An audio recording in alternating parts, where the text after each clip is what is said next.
La plupart des personnes qui envisagent aujourd'hui d'acheter un SUV compact sont sur le point de commettre une erreur qui peut facilement leur coûter plus de 30 000 €. Et non, ce n'est ni par négligence, ni par manque d'information. Le vrai problème, c'est que le marché de 2026 est saturé de modèles qui brillent sur le papier, qui séduisent pendant un essai rapide de 15 minutes, mais qui commencent ensuite, presque en silence, à faire fondre votre budget, à montrer des signes de faiblesse en fiabilité et à perdre de la valeur dès qu'ils quittent le concessionnaire. Et le pire dans tout ça? Personne ne vous le dira clairement. Ni les vendeurs, ni les publicités. C'est précisément pour cette raison que vous êtes ici, en train de regarder cette vidéo. Aujourd'hui, sur Asif Cars, on va éliminer tout le bruit marketing qui pollue vos décisions et aller droit au but, vous présenter les 5 seuls SUV compacts qui méritent réellement votre argent en 2026. Et quand je dis « mérite », je ne parle pas de véhicules qui attirent les regards sur un parking. Je parle de modèles qui ont été passés au crible, testés en profondeur, comparés et classés par les références les plus exigeantes de l'industrie automobile, comme Karen Driver, Consumer Report et Kelley Blue Book. Ces évaluations reposent sur plus de 200 critères combinés: performance, comportement routier, espace de chargement, consommation, fiabilité, coût réel sur le long terme et satisfaction des propriétaires dans la vie de tous les jours. En clair, ce sont les données qui comptent vraiment une fois que vous avez les clés en main. Et parmi tous les modèles disponibles, seuls 5 ont réussi à passer ce filtre extrêmement strict. Tous les autres? On expliquera pourquoi ils ne tiennent pas la route dans une prochaine vidéo. Pour l'instant, concentrez-vous sur ceux que vous allez découvrir ici, parce que ce sont eux qui continueront à protéger votre portefeuille bien après que l'odeur du neuf aura disparu. Si vous venez d'arriver sur la chaîne, bienvenue. Abonnez-vous et activez la cloche pour ne rien manquer de ce type d'analyse. Et surtout, restez bien jusqu'à la première place, parce que le modèle qui s'y trouve est celui que la majorité des acheteurs ignorent complètement en concession, sans se rendre compte qu'il s'agit discrètement de l'une des meilleures affaires de tout le segment. En 5e position, on retrouve le Hyundai Tucson 2026. Et il y a un point essentiel que la majorité des acheteurs passent complètement à côté. Sur le papier, ce modèle semble simplement correct, un SUV compact parmi tant d'autres. Mais en réalité, cette perception minimise fortement ce qu'il apporte, surtout quand on regarde l'impact direct sur votre budget au quotidien. Affiché autour de 27 000 € selon les marchés européens, il se place parmi les options les plus accessibles de sa catégorie. Pourtant, contrairement à beaucoup de concurrents qui annoncent un prix d'entrée attractif pour ensuite facturer chaque équipement utile en supplément, ici la logique est différente. Même les versions d'accès proposent déjà une dotation riche, avec des équipements que d'autres marques réservent à des finitions bien plus coûteuses. Hyundai a complètement repensé l'habitacle pour cette génération. Résultat, un intérieur tourné vers la technologie, avec un large écran numérique, une compatibilité sans fil avec Apple CarPlay et Android Auto, et une présentation qui donne une vraie sensation de montée en gamme. Côté pratique, le coffre offre environ 580 litres avec les sièges en place, et peut dépasser les 1600 litres une fois la banquette rabattue. Dans la vie réelle, c'est un avantage énorme, souvent supérieur à celui de modèles plus chers. Mais là où ce SUV commence vraiment à se démarquer, c'est dans les évolutions apportées pour 2026. Sa capacité de remorquage a été revue à la hausse pour atteindre environ 1250 kg, contre un peu moins auparavant. Les versions XRT bénéficient désormais de modes de conduite adaptés à différents terrains comme la boue, la neige ou le sable, ce qui élargit clairement son champ d'utilisation. Et surtout, la version hybride a créé la surprise. Selon les derniers tests de Consumer Report, elle obtient la meilleure note sur route dans sa catégorie, devant des références comme le Honda CR-V hybride et le Toyota RAV4. Oui, vous avez bien entendu. Ce n'est ni Honda ni Toyota qui domine ici, mais bien Hyundai en termes de sensation de conduite. En usage mixte, la consommation se situe autour de 6 litres au 100 km selon la configuration, avec en plus une version hybride rechargeable pour ceux qui cherchent à réduire encore davantage leurs dépenses en carburant. Lors des essais, certains testeurs ont souligné un comportement routier particulièrement équilibré, une suspension capable d'absorber efficacement les irrégularités, une direction précise et une conduite globalement très confortable, même sur de longs trajets. Au final, le constat est limpide. Un prix bien positionné, un niveau de finition surprenant et des performances qui dépassent les attentes. C'est exactement le genre de modèle que beaucoup ignorent, alors que les acheteurs avisés prennent le temps de le regarder 2 fois avant de faire leur choix. À la 4e place, on retrouve le Subaru Forester 2026. Et ce que je vais vous dire maintenant mérite vraiment que vous y prêtiez attention, parce qu'on parle probablement de l'opportunité la plus sous-estimée de tout le segment des SUV compacts aujourd'hui. Selon Consumer Report, Subaru a été désigné comme la marque la plus fiable de l'année 2025. Pas seulement dans une catégorie précise, mais toutes marques confondues. Et le Forester repose directement sur cette réputation. Mais pour 2026, un changement majeur vient totalement rebattre les cartes, l'arrivée d'une motorisation hybride. Et son importance est bien plus grande qu'elle n'en a l'air au premier regard. Chaque Forester vendu en 2026 est équipé de série du système de transmission intégrale symétrique propre à Subaru. Ce n'est pas une option cachée dans une finition supérieure, ni un supplément à ajouter au moment de signer. C'est inclus, dès le départ, sans surcoût. Et ce détail, à lui seul, supprime une dépense que l'on retrouve presque systématiquement chez la concurrence. Que ce soit le Toyota RAV4, le Honda CR-V ou encore le Mazda CX-5, passer à une transmission intégrale signifie presque toujours faire grimper la facture. Ici, ce problème n'existe tout simplement pas. Sur la version Wilderness, la garde au sol atteint environ 23 cm, ce qui la place parmi les meilleurs de la catégorie. Pour ceux qui quittent parfois l'asphalte, que ce soit sur des chemins de terre, dans la neige ou sur des pistes légères, c'est un avantage concret. À l'intérieur, l'espace dédié aux passagers dépasse les 3100 litres, un chiffre mesuré qui surpasse celui de plusieurs rivaux directs, y compris le CR-V et le RAV4. Maintenant, soyons totalement transparents, parce que c'est essentiel pour faire un choix intelligent. Le Forester n'est pas parfait. Lors d'un comparatif réalisé par Karen Driver face aux versions hybrides du CR-V, du RAV4 et du Mazda CX-5 hybride, il s'est classé en 4e position. Les critiques principales ? Des performances moins dynamiques à l'accélération et un système multimédia jugé un peu en retrait face aux solutions plus modernes de ses concurrents. Ce sont des remarques valides. Mais voici ce qui change totalement la perspective. D'après les données d'utilisateurs de Consumer Report, le Forester dépasse largement le CR-V hybride en satisfaction des propriétaires, avec un écart à 2 chiffres. En d'autres termes, les personnes qui vivent avec ce véhicule au quotidien en sont parmi les plus satisfaites de tout le segment. Un propriétaire ayant quitté un CR-V après plusieurs années l'a résumé de manière très simple, c'est le genre de voiture où rien de coûteux ne casse, et où rien d'essentiel ne vous déçoit. Et c'est exactement là que se trouve la vraie définition de la fiabilité. Ce n'est pas une question de vitesse ou de taille d'écran, mais de tranquillité d'esprit sur le long terme. Le Forester s'adresse à ceux qui réfléchissent avant d'acheter, à ceux qui privilégient la logique plutôt que l'apparence, et qui savent reconnaître une vraie valeur là où la majorité ne regarde même pas. À la 3e place, on trouve le Mazda CX-5 2026. Et ici, on va marquer une pause, parce que c'est clairement le modèle qui va diviser dans les commentaires. Et c'est une bonne chose. Pourquoi ? Parce que la version 2026 n'a presque rien à voir avec celle d'il y a un an, et pourtant, la majorité des acheteurs ne s'en rend même pas compte. Mazda n'a pas simplement ajusté quelques détails. Le constructeur a entièrement repensé le véhicule. On parle d'une toute nouvelle génération. Le CX-5 gagne environ 11 cm en longueur, et les passagers arrière bénéficient de près de 6 cm supplémentaires pour les jambes. C'était l'un des reproches les plus fréquents sur l'ancien modèle, et il a été directement corrigé. Côté coffre, on passe à environ 950 litres avec les sièges en place, et près de 1900 litres une fois rabattus. Concrètement, cela transforme l'usage au quotidien. Mais ce n'est même pas là que ce modèle fait la différence. Ce qui rend le CX-5 unique dans cette catégorie, c'est qu'il ne se contente pas d'être un moyen de transport.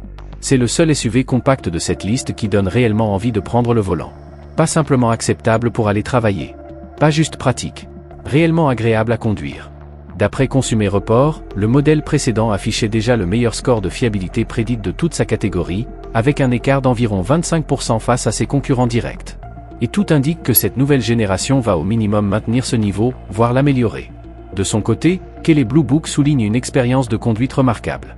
Un testeur expérimenté décrit un comportement précis, presque sportif, avec une stabilité en virage qui permet de conserver de la vitesse là où d'autres modèles comme le Toyota RAV4 ou le Honda CR-V obligent à ralentir.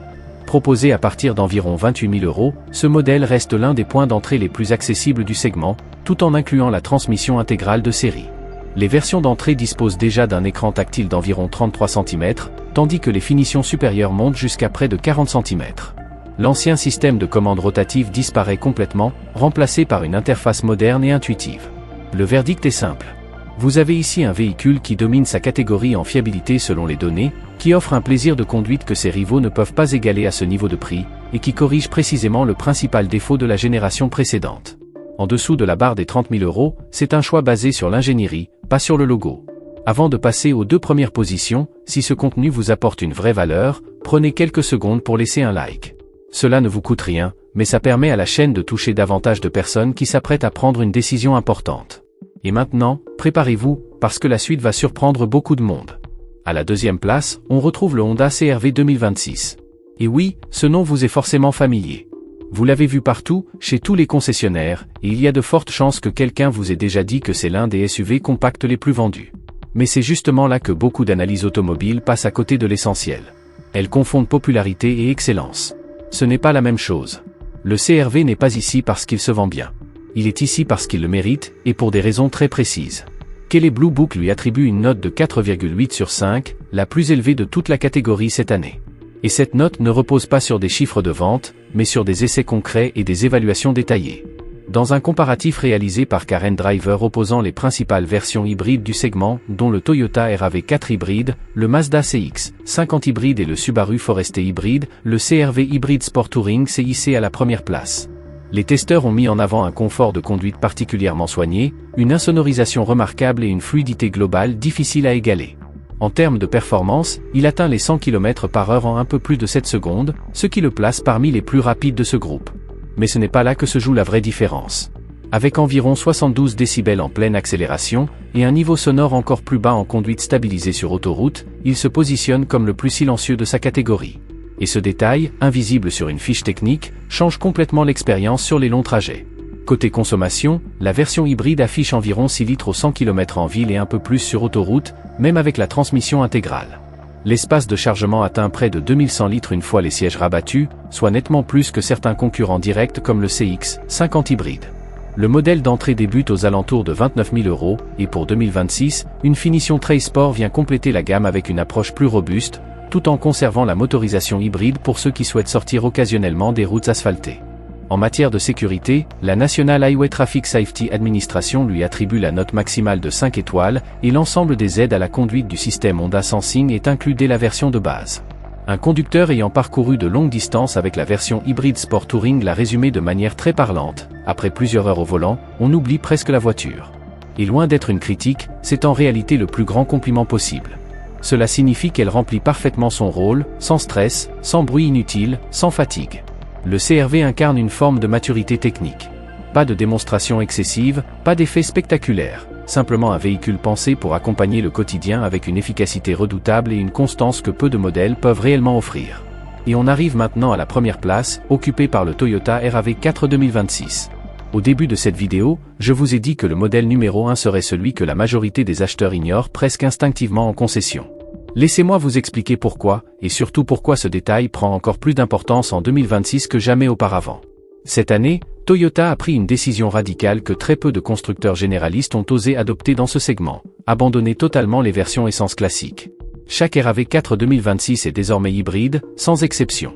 Ce n'est plus une option, ce n'est plus un choix, c'est la norme.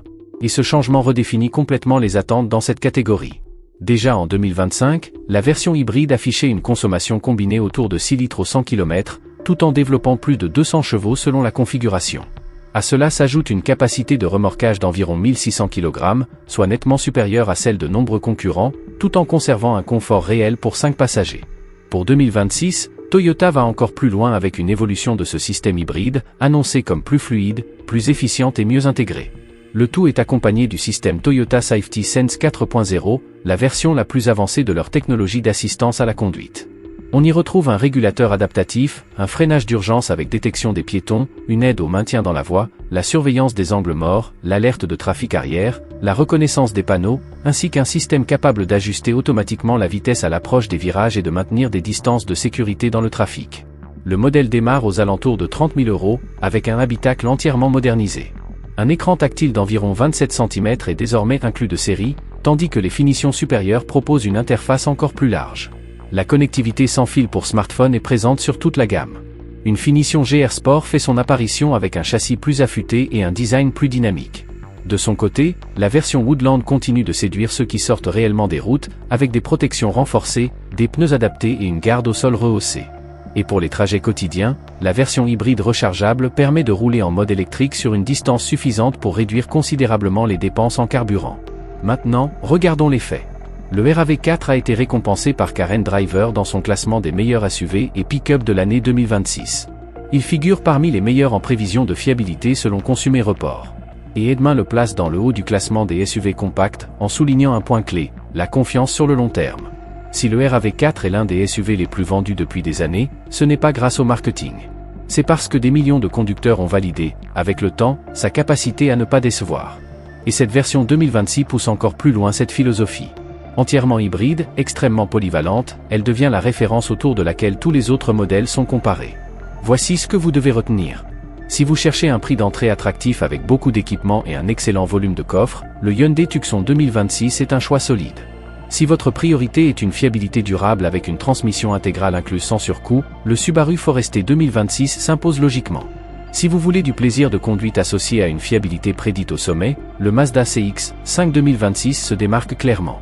Si votre priorité est le confort, le silence et l'efficacité sur autoroute, le Honda CR-V 2026 domine sans discussion.